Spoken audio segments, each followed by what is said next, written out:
a piece of paper in our hands. And rightfully so, we earned it. The question we seem to have avoided for so long is, what now? See, a majority of you in the stands and on the track are ready to ask all of us for a definite future and a timeline. And of course, most of us have a general idea of where we see ourselves 4 or 5 years from now.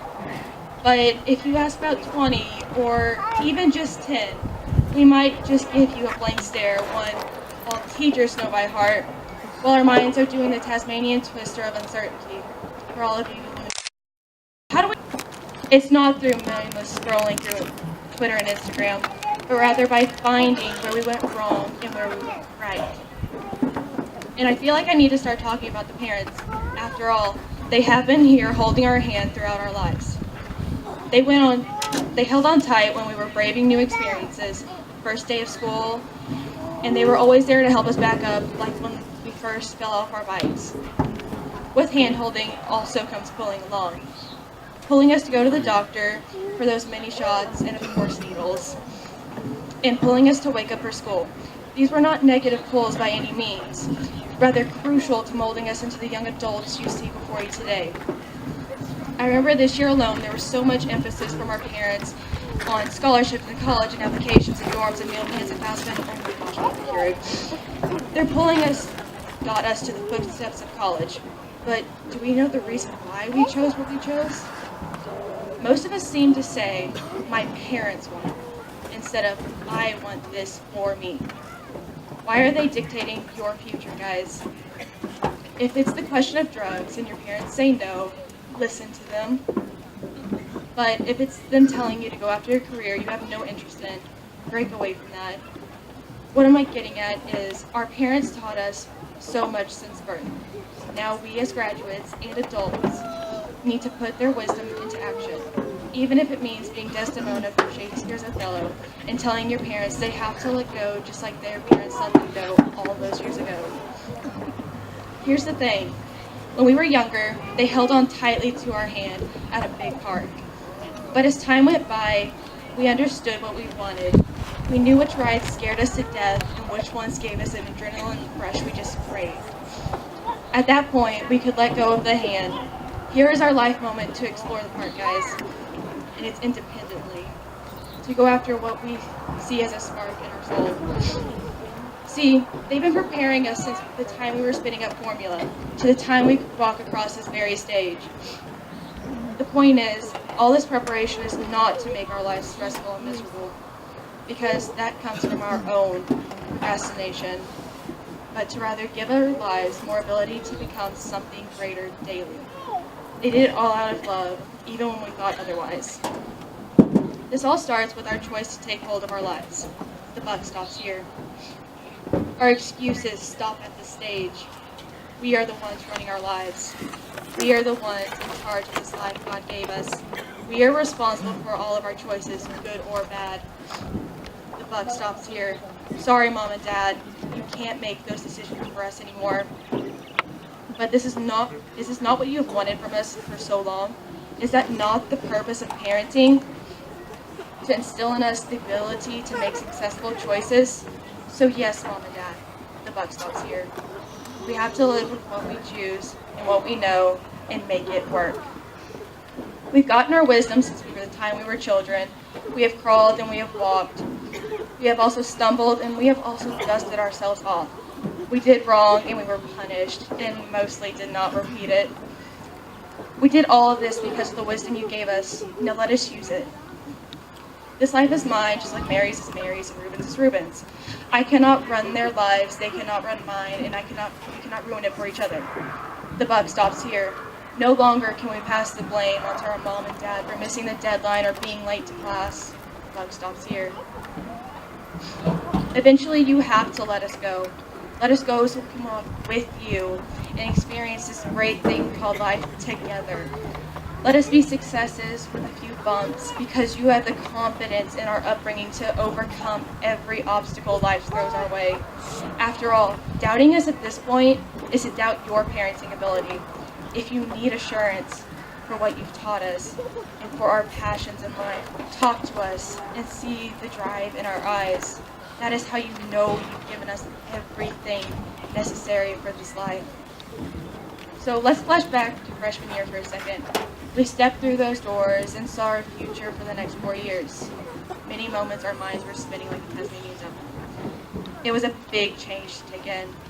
We were the bottom of the totem pole, and we slowly worked our way back up because we learned how to get through it, even with our bad turns down a very simple way. But the primary focus on our young minds was leaving. We saw the seniors getting the freedom, just like many of you are seeing us in that way, to finally get out of this small town and finally to make something out of our lives. These thoughts were from our longing to separate from the pull from our parents, and that's not the only problem with this thought. They end up turning the focus from life to wishing it away. If I said you have $86,400 in your hand right now, I would guarantee we all have some idea as to how to spend it. Maybe college tuition for us. After all, it's pretty expensive nowadays. But if we change the dollar sign to seconds, would you know how to spend all those seconds in one day? That answer is not as simple. Those seconds become even more precious when you see them as your only remaining ones. So you still don't know what to do you? That question requires serious thought. So how should we have spent our daily 86,400 seconds of high school? Well, I would assume we would all say to take a stapler to the distracting dancing bear of our minds, or whatever prohibitors we have. But the solution goes deeper than this. The solution is to listen to your parents. They're constantly pulling and nagging on preparing for college or whatever it is your passion needs. If you ignore them, you will not reach that point without a number of stressful last-minute days. I remember how many of us graduates we were hearing the last weeks is absolutely crucial, and how many of us still didn't do as great as we could have. I'm guessing it's more than a handful. The problem is our character is coming off as lazy, and many people I talk to say this about my class and generation. They're a bunch of undermotivated kids. Why are we living with this generalization? It is certainly not because someone could never be as smart or as athletic as the person to the left or right of them. That is the answer inside the realm of your comfort zones. That is sleepwalking through life, because we are not given it our all to instead end up settling for mediocrity while never realizing our true passion and abilities. I am lucky enough to have heard how detrimental comfort is for us as human beings, and I feel like I have to tell you this verse from Matthew in my Bible. Matthew 16 says, "Then Jesus said to his disciples, 'If any of you wants to be my follower, you must give up your own way. Take up your cross and follow me. If you try to hang on to your life, you will lose it. But if you give up your life for my sake, you will be saved.'" To most of you, the word comfort was absolutely absent from those verses, but my FCA buddies heard it loud and clear. So here's the rundown.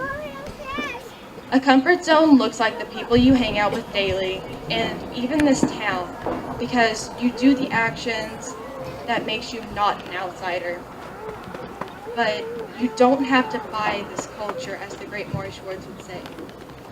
You can be different in your pursuits. I mean, let's face it, some of us need more space for our roots to properly grow. But to submit to a comfort zone is to run through everyday motions half-heartedly and to constrict our roots and ourselves from actually growing. And in that lazy approach, there will be no success. Here is where our parents were pulling us to go do something constructive. But no matter where our roots lead us, they will always have back roads take us home.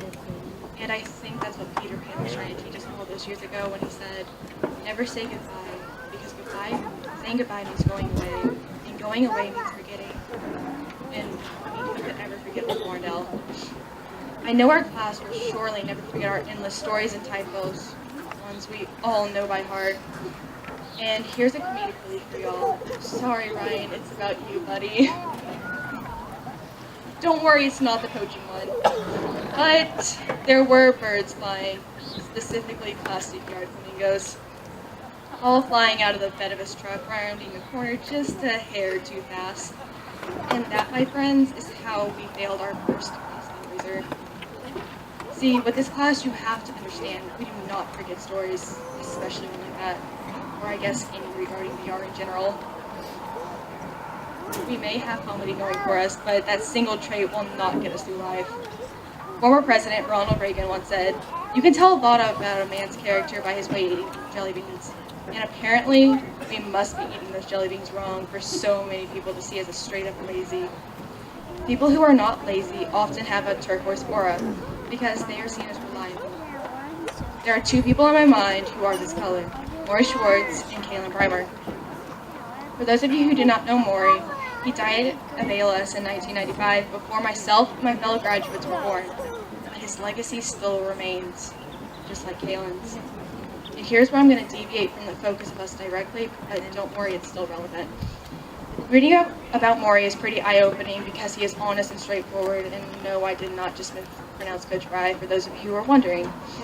These two men are one I admire in the fact that they do not care if the world perceives them as cuckoo and just as bonkers as the Mad Hatter is in Alice in Wonderland for how they live their lives.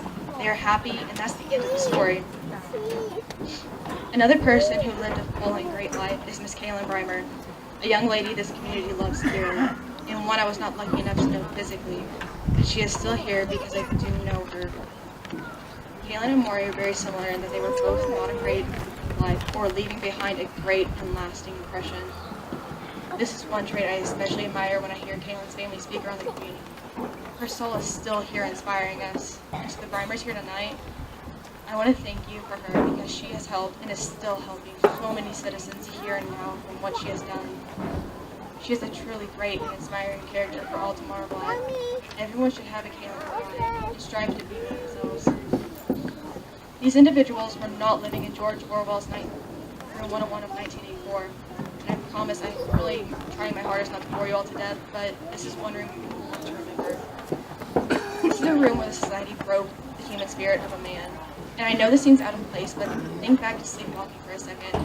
When you sleepwalk, you submit to how society wants you to think. I don't know how many times I had to reshape the speech just hoping they wouldn't cut me off. And if I'm at this point, I must have done pretty good.